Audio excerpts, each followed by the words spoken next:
Buddha, another year has come to an end, and a new one has begun. As this new year starts, you might be thinking, now the monk will talk about New Year resolutions, positive thinking, or how to plan the year ahead. But today, I'm not going to talk about any of those things. You already know your resolutions. You already know what you plan to change, fix, or improve this year. Instead, I want to share with you one simple but powerful spiritual practice. Something you should begin this year, and more importantly, something you should practice every single day, not just in January. I call this practice silent help. So what is silent help? Silent help is helping someone without being asked. It is offering support quietly, naturally, without waiting for recognition, praise, or even permission. The reason I want to share this practice with you is because recently I was reading the biography of Venerable Sariputra, the chief disciple of the Supreme Buddha. His character was so pure, so inspiring, that the Buddha himself advised the monks, live like Sariputra, make him your role model. Among the many beautiful stories about his life, one moment touched my heart deeply. One morning, Venerable Sariputra stepped out of his room, ready to go on his alms round. As he walked through the monastery, he noticed the junior monks cleaning, sweeping the compound, cleaning the halls, arranging the rooms. What did he do?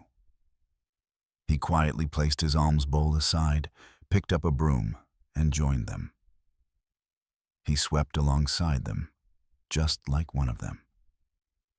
After some time, he gently put the broom down, took his alms bowl again, and continued on his alms round. No one had asked him to help. No one would dare ask such a great disciple to do such work. Yet he helped anyway. That was silent help. That small, humble act must have meant more to those junior monks than 1,000 words. Their greatest role model did not stand above them. He stood with them. This is the kind of help we are invited to practice in our own lives. Help without being asked. Help without making noise about it. Help without expecting anything in return. For example, imagine you are at home. You step out of your room and see a family member cleaning. They don't ask you for help, but you notice them. You could quietly bring them a glass of water. You could pick up a broom and clean a small area. You could help arrange the mats or rugs on the floor. These may seem like small actions, but they carry great power. Why? Because help that is given without being asked is far more powerful than help given after a request. Behind silent help lie beautiful qualities: awareness, love, compassion, generosity, understanding. Silent help trains the heart to notice others. It softens the ego. It strengthens mindfulness, and it quietly purifies the mind. So as you step into this new year, don't just make plans for success, wealth, or achievement. Make space for this simple daily practice. Each day, ask yourself, who can I help today? Quietly, not loudly, not for praise, not for recognition, just silently. Yes, kindness and compassion are the beautiful qualities hidden behind such actions. When you practice silent help, you're not only helping others, you are quietly shaping your own heart. Little by little, these actions cultivate deep kindness, compassion, and generosity within you. So as this new year begins, I invite all of you to hold one important resolution in your mind. While we pursue material happiness, success, comfort, and security, we must also set intentions for our spiritual growth. Both are important, but spiritual goals give meaning to everything else. Make this your daily practice. Help at least one person every day, silently. Whenever possible, find a way to support someone without waiting for them to ask. And after you do this, there is one more important step, something we often forget. Deliberately feel happy about the good you have done. This is very important. Happiness does not always arise automatically. It doesn't simply appear out of nowhere. We must consciously cultivate it. In the same way that we intentionally offer silent help, we must also intentionally allow ourselves to rejoice in that wholesome action.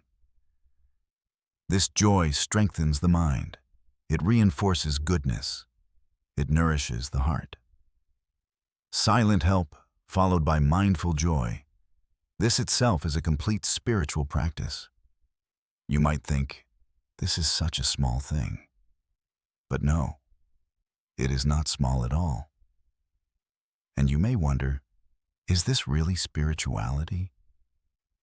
Some people believe spirituality is only about meditation. But spirituality is not limited to sitting silently with closed eyes.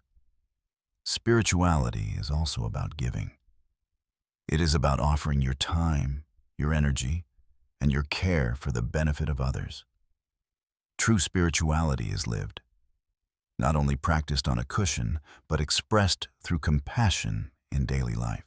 So in this new year, let us begin this simple yet profound practice. Let us make silent help a part of our everyday lives, and through it, make this year more peaceful, more joyful, and more meaningful. By the blessings of the Buddha, the Dhamma, and the Sangha, may you all be healthy. May you all be happy. May all your wholesome aspirations be fulfilled. And may you all realize the Four Noble Truths in this Gautama Buddha's dispensation. Namo Buddhaya.